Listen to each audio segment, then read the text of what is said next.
Yes guys, welcome back to another video. Welcome to the George Benson football channel for a brand new Chelsea FC news video. Things to talk about today, some moves out of the club, some progress with moves into the club, a third kit which has got everybody's eyebrows raised on social media, including we've become the brunt of a joke from one of the smallest teams in London, Crystal Palace. They've even beaten us for this one. You know, you've got to take your hat off for a minute, but I'm going to stick it back on again because my hairline's looking a bit dodgy today. But Crystal Palace, we basically just launched our third kit as Crystal Palace's kit for this season, which is ever so slightly interesting. So we're going to take a look at the reaction to that. We're going to talk Ethan Ampadu's loan move to Sheffield United, Edouard Mendy, it's getting closer, and we're going to talk about Kai Havertz again. It's just because I miss putting him in my thumbnails, to be honest. You guys say oh, there's no Havertz in the thumbnail. Is there something wrong, Mr. Benson? No, nothing's wrong. He's just a Chelsea boy now. It's done. It's dusted. We're going to take a look at what the comments have been about his training, about being ready for Brighton away in less than a week. It's less than a week. I was going to say in a week, but it's less than a week from that now. Before we get into any of that though, I do want to ask you to subscribe to GBFC. If you haven't already done so, there's still 40% of you that aren't subscribed, and I'd like to ask you to do so. You don't have to, but if you want to, and you want to be a legend, then you can. So without any further ado, let's start by taking a look at this kit, shall we? There was a picture released yesterday on Instagram, and there's a lovely lady wearing the shirt, and when I first saw this, I got the obvious. You know, I'm a football fan. I don't just follow Chelsea, and I'm aware that there's other teams that exist in this world, and I know kits quite well. I've always been a bit obsessed with memorizing kits, even for lower league clubs. It's one of my little things in football. This is definitely Crystal Palace's home shirt, and there's no other real way to look at it. It's growing on me slowly in a weird way, and I know that the majority of people hate this kit, so what I've just said is a highly unpopular opinion, but it's slowly growing on me. But I mean, I'm not gonna lie, it's just Crystal Palace. We're gonna take a look through some of the responses now. So the first thing we need to address is this kit release has actually been the best possible thing for Crystal Palace's social media accounts ever, because we have the hashtag It's a Chelsea thing, and Crystal Palace have come back. They didn't try and rinse us that much. They did it in the most subtle way, but it's the most powerful way possible. It's not though, is it? Which it's gone down very well on social media, and I, as a Chelsea fan, and a lot of other Chelsea fans as well, we hold up our hands. If we had the choice for what we would like to be our third kit, I don't think we would have picked the Crystal Palace home kit. I think we'd have gone for something along the lines of a retro kit, or something like the FA Cup kit that we saw last season. That was absolutely incredible. People love that kit, but yeah, this is not what we wanted, and Crystal Palace have just gone and taken a dub over Chelsea before the season begins. But it's okay. I can't believe I've just said a dub. A W. A win. So you've also got your man, _, saying announce Havertz. Someone hasn't quite got the memo yet and is just still locked in last week's news, but it's okay. Malikinas _, goodness me, these Instagram names are difficult sometimes. WTF, Nike this season is clown. There's just basically been a bit of an outrage as a result of this one. I don't want to address it for too long because it is the third kit. We'll probably see us wear it about 3 times all season, so don't worry about it too much. This isn't one where we're going to have to get used to seeing Chelsea play in this kit week in, week out. We will never wear it at Stamford Bridge, which is an absolute bonus. So moving into the second story of the day, and one that is actually a very positive one. I asked a few questions about this, and you guys have said on social media to me, in the DMs and everything, you guys are saying, why is Ethan Ampadu going out on loan? He had a very good performance for Wales this week as Wales won in their international game. Ethan Ampadu has secured a season-long loan move to Chris Wilder's Sheffield United, the team that finished 9th in the Premier League last season, brought a new style of defending and progressive attacking with their defenders to the Premier League last season, got a load of plaudits, and the way that I see this loan move being is it's the perfect move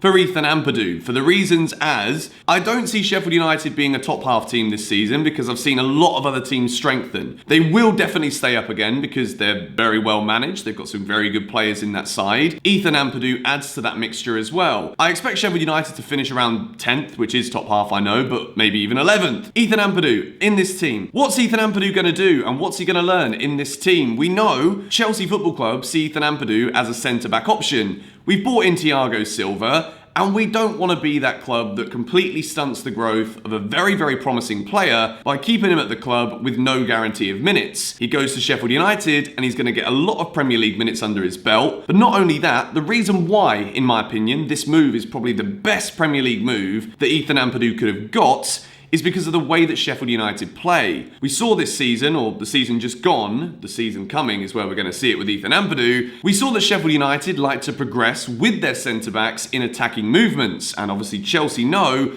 that Ethan Ampadu isn't necessarily a natural centre-back. He's kind of being moulded into more of a centre-back, but he is good in the holding midfield role as well. So with the way that Sheffield United play, not only will we get to see him doing defensive roles and we get to showcase his ability there, but he's also going to be getting forward a lot more as well, which means that we're going to see what Ethan Ampadu can do when he's carrying the ball forwards, when he's running forwards. What can he add to the attack? Ethan Ampadu to Sheffield United, even though I did think that maybe he could have stayed this season, fought for his place, there's definitely a spot up for grabs alongside Thiago Silva, in my opinion. I think it will probably go to Zuma for the first few weeks of the season. I thought Ampadu could have been that guy to challenge, but Chelsea have sent him out on loan, and I couldn't be happier with the decision that it was Sheffield United. Let me know your thoughts on that one, as always, in the comments down below. And we move into the third story of the day, and it is the progress that's being made, even since the video that I posted yesterday. Eduard Mendy is very close to becoming a Chelsea player for a deal between 20 to 23 million pounds. The great news about Mendy is obviously he's very tall, he's very commanding in the box, he's a good shot stopper, he's good with his feet, and I think that when Mendy comes in, it's either going to see him take Kepa's #1 spot and pretty much substitute Kepa for the rest of the season, or it's going to be that player that is at an age in his career where he's 28 years old. Goalkeepers often enter their peak of their careers around 29, 30 and into their early 30s. Mendy could be a very good signing for Chelsea. It could save us a lot of money in the long run if he does come in, take the #1 spot, and Kepa says, you know what? I want to be playing first team football, get me out of Chelsea Football Club, and then we sell him. We definitely make more money than 20 to 23 million on Kepa. Mendy could be one of those replacements, and of course we're seeing the parallels from when Chelsea bought in Petr Cech from Rennes in France. It's a very similar deal.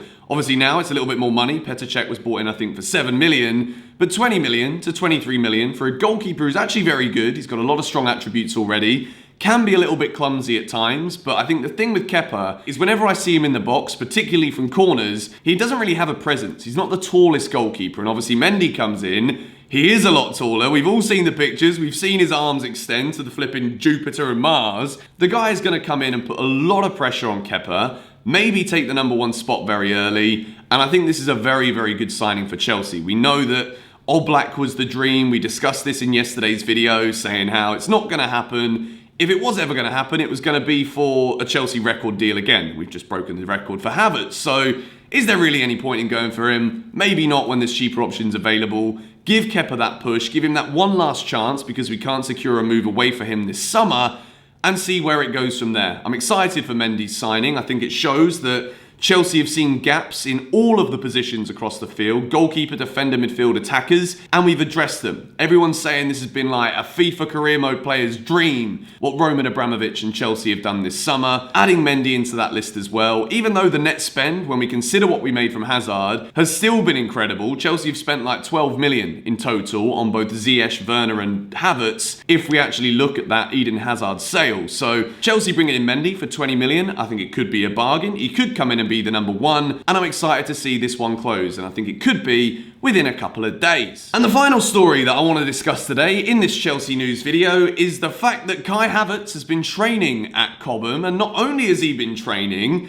but we're not just talking about like when a player flies in and he focuses on fitness for a few weeks and he gels with the team and we don't see him play for a while. We're looking at the lineups thinking, goodness me, all we want to do is see Kai Havertz, number 29, on the team sheet. And it's looking like he might well be on the team sheet for match week #1 away at Brighton and Hove Albion. Nizar Kinsella, who's a very reputable journalist in the Chelsea community, he's reported that Frank Lampard and the Chelsea staff are very impressed. Surprisingly, or not so surprisingly, because the man's an absolute baller. Kai Havertz has been training very well, he's looking very fit, and he could be ready for selection for the game against Brighton. Now, this is less than a week away, Chelsea fans. We can all get excited now, And to show your excitement, hit the like button on today's video. Let's see if we can get 6,000 of the beauties. Kai Havertz, if he starts against Brighton, oh my word. Timo Werner's probably going to start as well. He had a very good international break with Germany. He's looking sharp. He's obviously had a lot of time to get into shape. He didn't finish the Champions League with Leipzig. He came to Chelsea. He was hungry to get on the blue shirt, to get the training jersey on and get underway. Kai Havertz and Timo Werner. I believe we're going to see the link up in match week number 1. Tomorrow, there's going to be some predicted lineup videos out for you guys where we consider a couple of options that we might see in match week number 1. The news regarding Chilwell is that he'll likely miss the first couple of matches of the season against Brighton and Liverpool. Then he'll probably be fit and ready for selection. Remember, he had that little injury as he made the move to Chelsea that he's been nursing for a few weeks. So expect to see Chilwell in the side after a couple of weeks, but Havertz is ready. And that makes me very ready indeed for the brand new Premier League season. Got a load of stuff coming out for you guys this week in the lead up to next week where obviously everything starts again with matches. We get 6 things we learnt returning as well with a nice little new system. But anyway, if you did enjoy today's video, make sure you like it. Follow me on Instagram, follow me on Twitter. Both of those are linked in the description down below. Thank you for all your support as always, and I'll catch you all tomorrow. See you later.